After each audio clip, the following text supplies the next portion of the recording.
Is 380 ACP enough with Dan the Wolfman? And he supplied this ammunition for this test, so thank you for that. Check out his channel. He's got some pistol reviews and ballistic tests, Paul Harrell tribute videos. Go check him out over there. But he sent this over, and I'm going to test these in my 3.68-inch Smith & Wesson M&P EZ and my 2.75-inch Ruger LCP. So our little bit longer barrel and our shorter barrel. So our PPU jacket of hollow point, 94 grain. And our PPU FMJ, also 94 grain. Both are rated at 951 feet per second. We have some Cellular and Bellat FMJ 92 grain. We're rated at 955 feet per second. And then we have some Golden Saber 102 grain. Remington's website lists that at 815 feet per second, but I don't think that's right because I've tested it a couple times in the LCP. Average both times together 879 feet per second, and I ran it in this M&P one time. We were getting 976 feet per second. Now our discontinued Remington Ultimate Defense, I think it's called, was rated at 940 feet per second. I think that's more in line with what the rating's supposed to be. So we're going to see what we get with FMJ versus jacket of hollow point, short barrel versus long barrel. So we're going to go through the chronograph, see what kind of velocity and accuracy we get at the same time. Then I'm going to do my 10% clear ballistic test. And in this test, I'm going to do our real world simulation. So what we have is 4 layers of sweatshirt material on the front of this 3-inch piece that represents our pectoral muscle. After that, we have a 1/4-inch medium density fiberboard that represent ribs or sternum. We'll do that with every one of these shots and the clear ballistics here. So we're going to take a shot of each one of these 4 ammos with the short barrel and the long barrel. We'll put up a new block and we'll keep going just to get consistent results, and we'll see how these all compare. And then I'm going to shoot at the steel target, see what kind of accuracy and recoil control I can get with these. So let's get started with this test. All right, so I'm cutting in here because I'm gonna take out my chronograph session from this video because I only fired 1 round over the chronograph of each of them. Got an error a couple times, got most of those reads, but I put the chronograph up in front of the gel block for each shot, and I got a read with every single one of the shots I took. So that's a more accurate way of judging, that particular round that went into the gel. So we're just gonna use that, and let's move along with this test.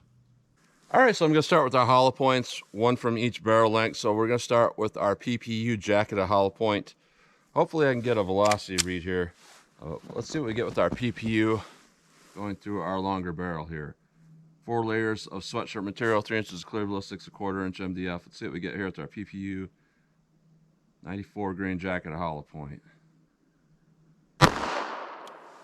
884 feet per second. Same round. LCP here. 847, so some definite velocity loss. Let's go take a look at those.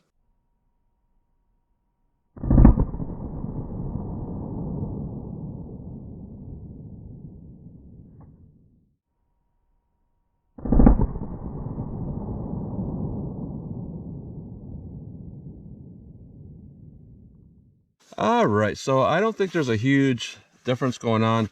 I'm not going to pull this MDF out because I don't think that either of them expanded before it hit that.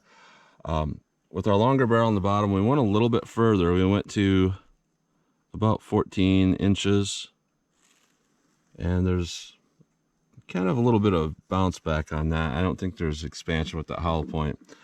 There's more evidence of tumbling right about here with our shorter barrel, and we went to 13 1/4 inches, so only a 1/4-inch difference there. Not a big difference. So let's try our Golden Saber and see how that compares. All right, Golden Saber real world simulation. Let's see what we get in our longer barrel here.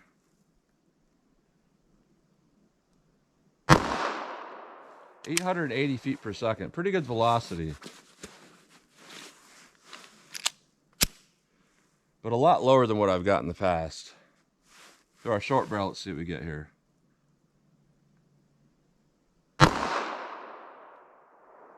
779, so we lost 100 feet per second out of the short barrel. Let's see what we got.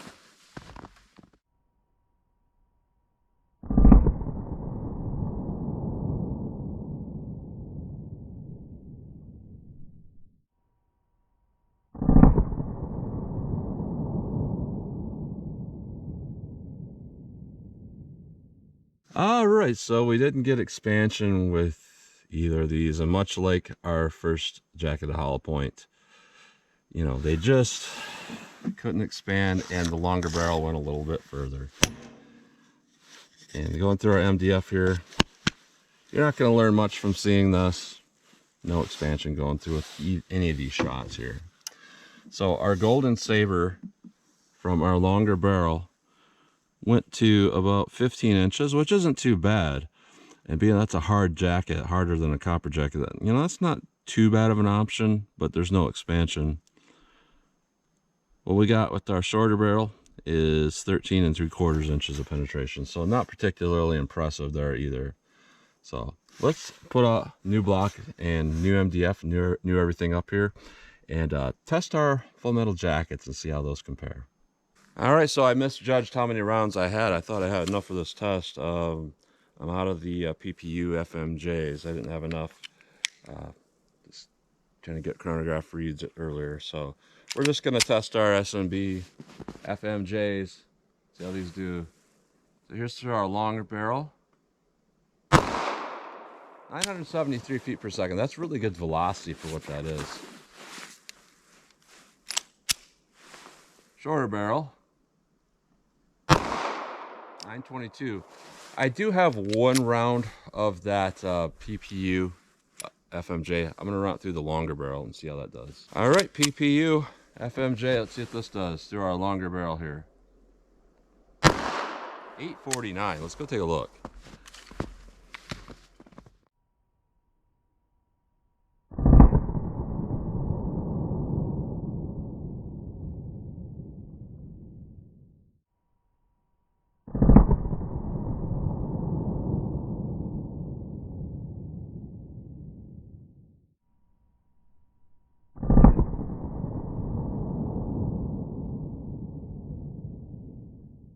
All right, so honestly, this worked out because I don't even care for that PPU FMJ because it's severely underpowered, and what we would see in our shorter barrels less penetration than what we got through our longer barrel. You know, with jacket of hollow points, sometimes you can get you know, more penetration depending on, you know, certain factors. If you get you know, hollow point expansion or not. But with FMJs, generally, if you're, you know, at these levels, you're just going to get a little more penetration with a little more barrel. So we can say that it would be under penetrating compared to the other ones. Not under penetration for, you know, statistical data of getting at least 12 inches, but under penetrating compared to the others. So what we got going on with that one shot, not particularly great. We have about 17.5 inches, which is fine. And it looks like probably some tumbling in there, but let's take a look real quick though. Yeah, a little bit of tumbling going on, and that's from, you know, having a little bit of a lack of momentum from less power. More power, we punch straight through with our SMB ammo. And with our longer barrel, with the SMB, we got about 21.5 inches. Our shorter barrel, we got about 21 inches.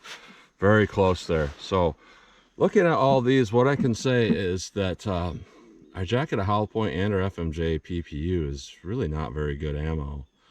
And then we look at our golden saber, honestly not that good either. But when we look at the Cellular and Bellat FMJ, that's actually more powerful. And I got some more of this on the way, along with some 32, because a lot of people are saying that European ammo like this is a little hotter. And it looks like in this case with 380, it definitely is. So our Cellular and Bellat FMJ is honestly the one I would choose out of all these ones. That's not to say you can't get a better jacket at hollow point like Hydroshock Deep 380. I've tested that. It's pretty good, stuff like that. But in this particular test, it looks like, you know, your standard just run-of-the-mill jacket of hollow points. You're not getting a lot from it when you go with cheap ammo. When you're going with cheap ammo, your FMJ is a little bit better. That being said, stuff like Golden Saber, the one thing you do get from it is that you will get sealed primers sealed at the bullet nose as well.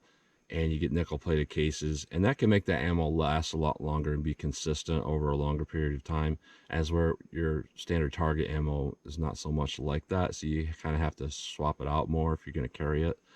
But overall, yeah, 380, it looks like most of your cheaper ammo, the FMJ is a little bit better. So let's pull these out of the blog. We'll take a close-up look at them. Then I'll shoot our steel, see what kind of practical shootability I can get with these. All right, so here's a close-up look at these bullets. Our first ones here are the ones going from our shorter barrel. The ones in the back are the ones coming from our longer barrel. So I've marked all of these a little bit. This one also came from our longer barrel that I didn't run through the short barrel. So our golden saber going through our short barrel there. Not much going on there. Our golden saber through our little bit longer barrel, there's definitely a little more deformation on that bullet. Looks like it's starting to try to expand a little bit. Then when we look at our PPU short barrel, nothing going on at all really. Longer barrel, just a little more opening starting to happen, but just not enough velocity there to open that up. Our cellular and bellet through our short barrel, no deformation at all. Our longer barrel, no deformation at all. Our PPU full metal jacket, even though it's at less power level, it's flat on the front from our longer barrel. And if we look at the back, the jacket thickness here, not a huge difference, but I'm suspecting that based on the color of this, that this has some brass in it, the same as our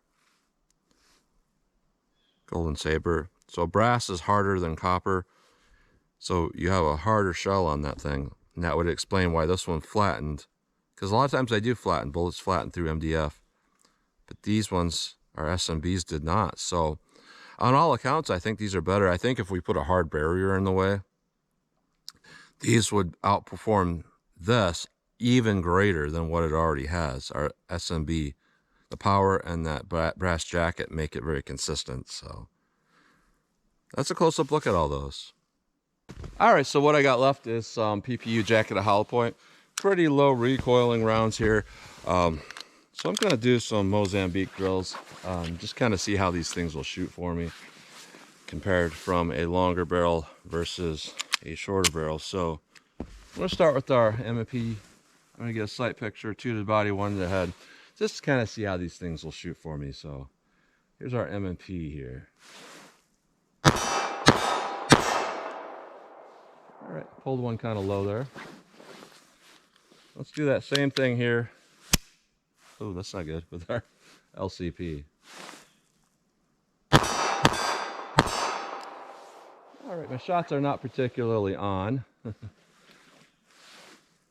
me do that faster with our longer barrel. Hold that headshot. Not easy to do.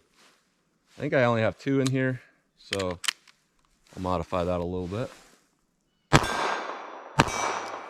Alright, not too bad overall. So, looking at this test, this is one of those things. This is kind of where you get some of the Mandela effect going on. Sort of, kind of. Where you'll hear a certain amount of information, a certain thing, and then it's repeated over and over and over again.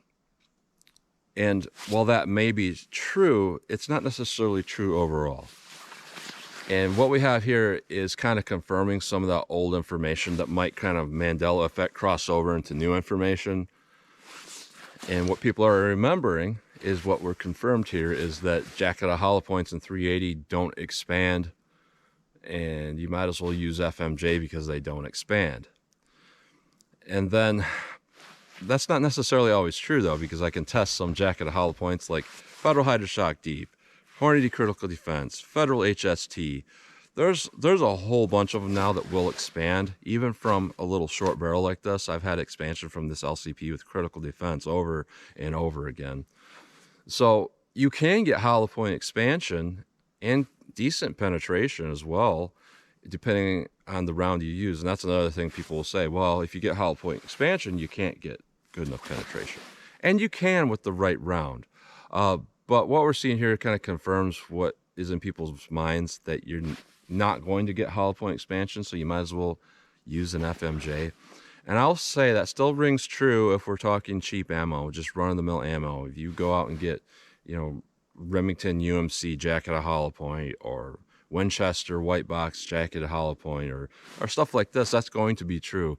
In 380 ACP, you'd really have to step it up in the bullet design and power level in order to get consistent hollow point expansion and penetration. And that's what makes something like the Hydroshock Deep so good, is it's designed in such a way that you'll get moderate expansion. The petals will peel back, the bullet won't get too big, it'll get to like 45/100ths of an inch, then it will go really deep. Stuff like critical defense does kind of overexpand and underpenetrate.